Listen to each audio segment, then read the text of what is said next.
damage dealing, the most played role in the MMO genre, but for good reason. The fantasy of blasting enemies and looking good while doing it is most of what makes it so special. But in the world of Warcraft, it's more challenging than one might expect. While easier than the other roles, there is a ton of nuance to damage per second, like the routes you take, the procs, the cooldowns, priority targets, and more. The sky's the limit on DPS, but it's such a fun place to start your journey too. So let's get you into it. My name is Baz the Healer, and let's get you pumping. First thing to discuss before we talk about how to do actual damage is that every spec has a different damage profile. Every specialization can do single target when they're talented for it, but every specialization also has a way to do area of effect or AoE damage. And they excel at different types of AoE damage as well. Some specializations are good at 2 to 3 target cleave. Some specs are great at 5 targets but then struggle to do a lot more in higher counts, while others can unleash their somewhat unrestricted damage to hit as many mobs as the tank wants to pull. And know that your rotation can change significantly depending on what you do in AoE versus cleave versus single target. Let's start with your rotation, and more importantly, a big thing to avoid: air gaps. Your global cooldown is that spinny thing that happens whenever you use an ability or a spell. You might have heard the phrase ABCs, always be casting, and it's true here. The less air gaps you have, the more damage you do. That doesn't mean blasting before the tank gets threat, but once the mobs are grouped up, it's time to start pumping. Some specs have air gaps in their rotation while waiting for enough energy or for a spell to line up, but outside of those niche moments, trying to keep it airtight is very important. And to add to that, being comfortable with your rotation. World of Warcraft rotations for damage can have a lot of variance based on procs and cooldowns. And if you're spending too much time trying to find the next button to press, that's going to be slow, which is a DPS loss. So we want you playing your spec as close to second nature as possible. But by doing so, your damage will increase significantly. Spend time in front of the training dummies. Just a few minutes a day or even just a few times a week can make a huge difference.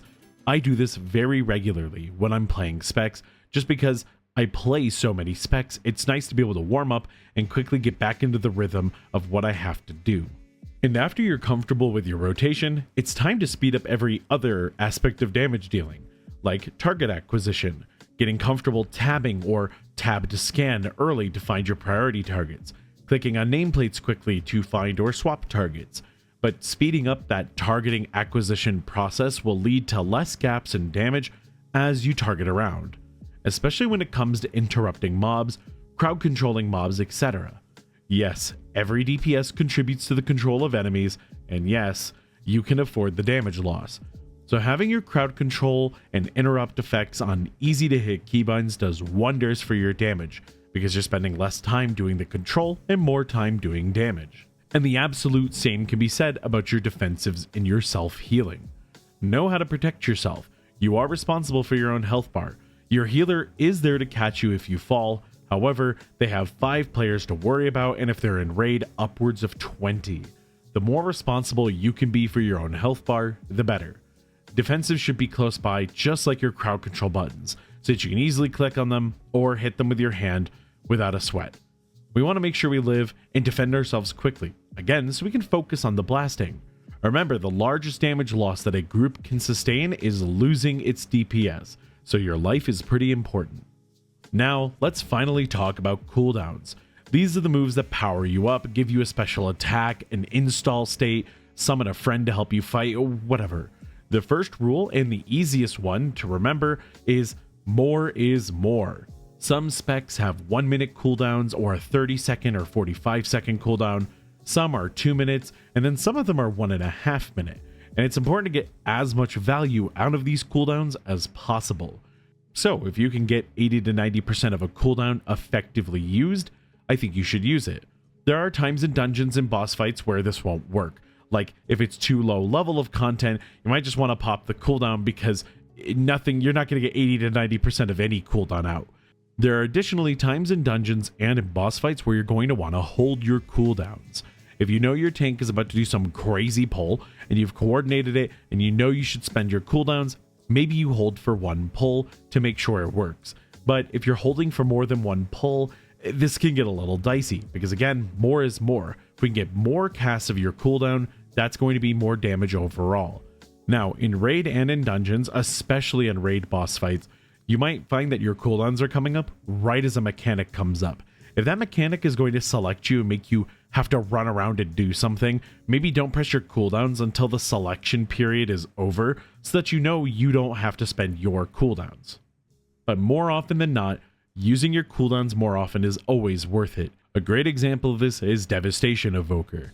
They do more damage to higher health targets, but during their Dragon Rage 2-minute cooldown, they ignore the health bar and do bonus damage as if that target was full HP.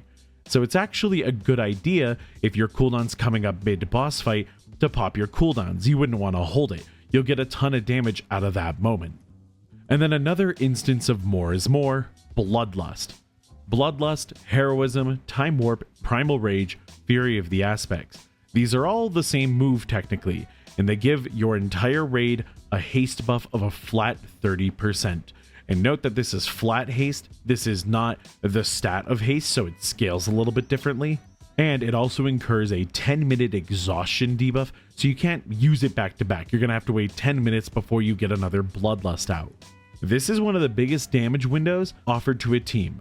And in raid and in dungeons, its position might change depending on the group or depending on the strategy. In the dungeon environment, you want to use this as many times as possible. So the difference between getting 2 or 3 uses of Bloodlust is a very significant increase in damage. So it's a good idea to maybe use it in the first or second pull to make sure that we get the full value out of that lust. In raid, you'll sometimes get these weird scenarios where a boss enters a knockdown state and there's like bonus damage being dealt to the boss, and yeah, your Bloodlust might be saved for a situation like that.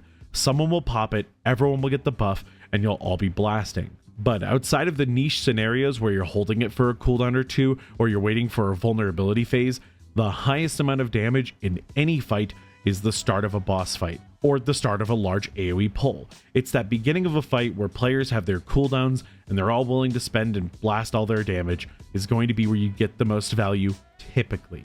And some specs want to play around lust, right? They might get significantly more damage inside of a Bloodlust window that they actually want to hold on to their cooldowns to use in that Bloodlust window.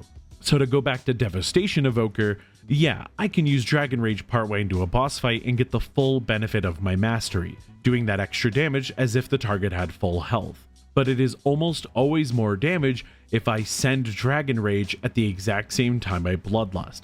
However, you can see this might get a little complicated. When do you hold? When do you spend? And so if I'm ever waiting more than 30 to 45 seconds for this Bloodlust window, I'll fall back on my 80 to 90% rule instead.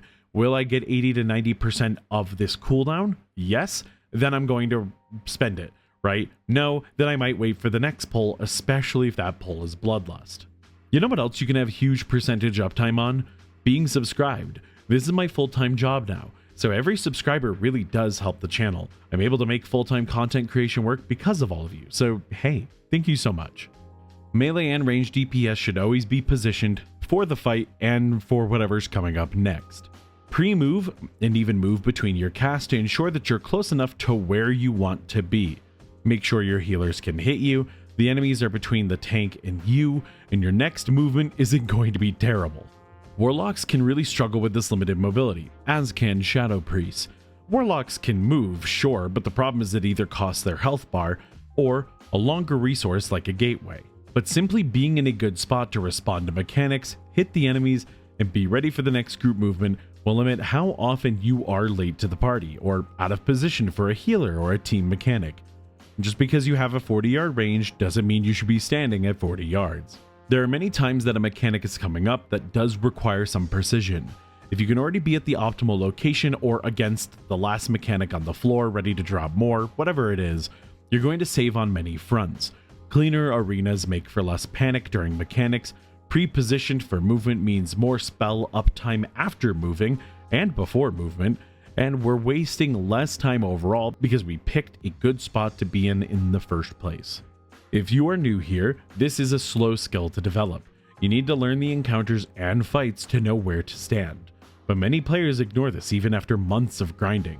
but it's such an easy way to clean up your damage and your teamwork. Now to the melee and the casters that throw bombs, cones, etc. Positioning part 2. Make sure that the cone is facing more enemies rather than less, and sometimes this means selecting the target closer to you so that it actually hits more targets for the cone.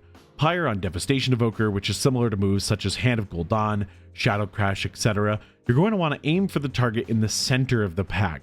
So there might be like a big large target, but I recommend targeting the mob that's actually in the center. This is going to confirm that you get more hits out of that move and you're not missing any targets, which is a pretty big damage increase. Same thing with cleave. If you're ever doing cleave or frontal conal style melee attacks, make sure none of the mobs are behind you, as some of these cones only really work in front of you. And as an aside, some of these moves actually have like a butt hitbox, and it's pretty easy to test if something has a butt hitbox. However, I figured I'd at least mention it. Some of you get that, some of you don't get that. Let's head into our final topic, priority targets. There are a few flavors of priority target and priority target damage. The basic version is that if there's a scary mob and it's gotta die, you go and kill it, such as the Knights in Priory of the Sacred Flame. These are tough to deal with and very disruptive enemies. Or the enemies in Dawnbreaker that provide a Mortal Wounds effect onto your tank. A Mortal Wounds effect will reduce the amount of healing they receive, and if it stacks up too high, your tank might just die. So we gotta kill that target. Some of your moves do more damage to the primary target, like Fists of Fury on Windwalker. Some specs will do single target attacks to build a resource that they then spend on AoE damage, like Demonology Warlock.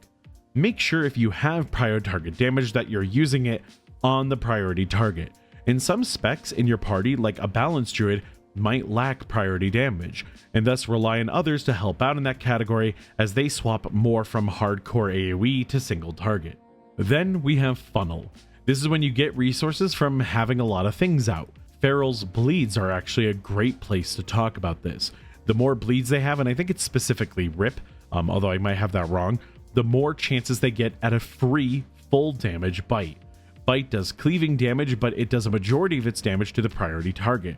So by getting out more bleeds, you can funnel all of your bites into a priority target. The final form of priority target is actually a time-saving measure. When a mob has more health than the others in its pack, if we were to say cleave them down evenly, only the big mob would remain. But if we burn down the mob so it dies with the others, you spend less time stuck fighting one mob left. Single target is the lowest damage profile in the game, so the less time we spend in single target is time saved. It's hard to calculate this, but it really does end up being a pretty significant amount of time save if a DPS is on top of it. Now, before we leave, a few things.